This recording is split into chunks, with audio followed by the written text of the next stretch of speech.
Thus comforted he waked, and men discreet in surgery to cure his wounds were sought. Meanwhile of his dear love the relics sweet, as best he could, to grave with pomp he brought. Her tomb was not of varied Spartan grete, nor yet by cunning hand of Scopas wrought, but built of polished stone, and thereon laid the lively shape and portrait of the maid.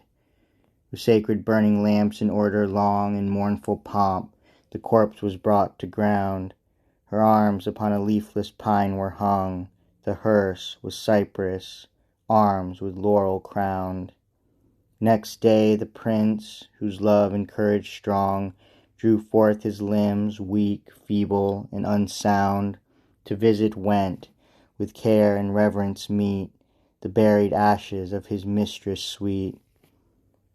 Before her new-made tomb at last arrived, the woeful prison of his living sprite, pale, cold, sad, comfortless, of sense deprived. Upon the marble grey he fixed his sight. 2 streams of tears were from his eyes derived. Thus with a sad alas began the night. O marble dear, on my dear mistress placed, my flames within, without my tears thou hast. Not of dead bones art thou the mournful grave, but of quick love the fortress and the hold. Still in my heart thy wonted brands I have, more bitter far, alas, but not more cold. Receive these sighs, these kisses sweet receive, in liquid drops of melting tears enrolled, and give them to that body pure and chaste, which in thy bosom cold entombed thou hast. For if her happy soul her eye doth bend on that sweet body which it lately dressed, my love, thy pity cannot her offend. Anger and wrath is not in angels blessed.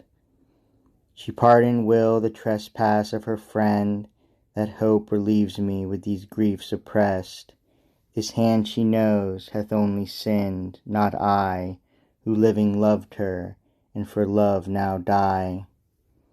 And loving will I die, O happy day, whene'er it chanceth, but O far more blessed, if, as about thy polished sides I stray, my bones within thy hollow grave might rest.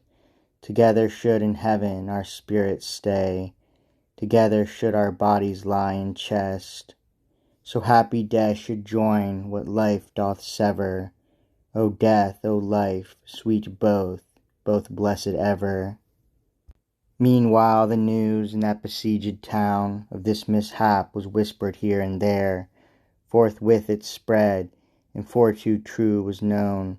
Her woeful loss was talked everywhere, mingled with cries and plaints to heaven upthrown, as if the city's self new taken were with conquering foes, or as if flame and fire nor house nor church nor street had left entire. But all men's eyes were on Arcetes bent. His sighs were deep, his looks full of despair. Out of his woeful eyes no tear there went. His heart was hardened with his too much care. His silver locks with dust he foul besprent. He knocked his breast, his face he rent and tare. And while the press flocked to the eunuch old, thus to the people spake Argantes bold. I would, when first I knew the hardy maid, excluded was among her Christian foes, have followed her to give her timely aid, or by her side this breath in life to lose. What did I not, or what left I unsaid, to make the king the gates again unclose? But he denied, his power did I restrain my will, my suit was waste, my speech was vain. Ah, had I gone, I would from danger free have brought to Sion that sweet nymph again, or in the bloody fight, where killed she was, in her defence there nobly have been slain. But what could I do more? The counsels be of God and man, 'gainst my designments plain. Dead is Clorinda fair, laid in cold grave. Let me revenge her, whom I could not save. Jerusalem, Hear what Argantes saith, hear heaven, and if he break his oath in word, upon this head cast thunder in thy wrath. I will destroy and kill that Christian lord, who this fair dame by night thus murdered hath. Nor from my side I will ungird this sword, till Tancred's heart it cleave, and shed his blood, and leave his corpse to wolves and crows for food.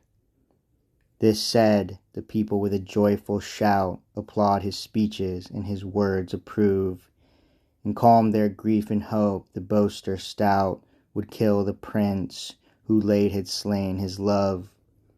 O promise vain, it otherwise fell out.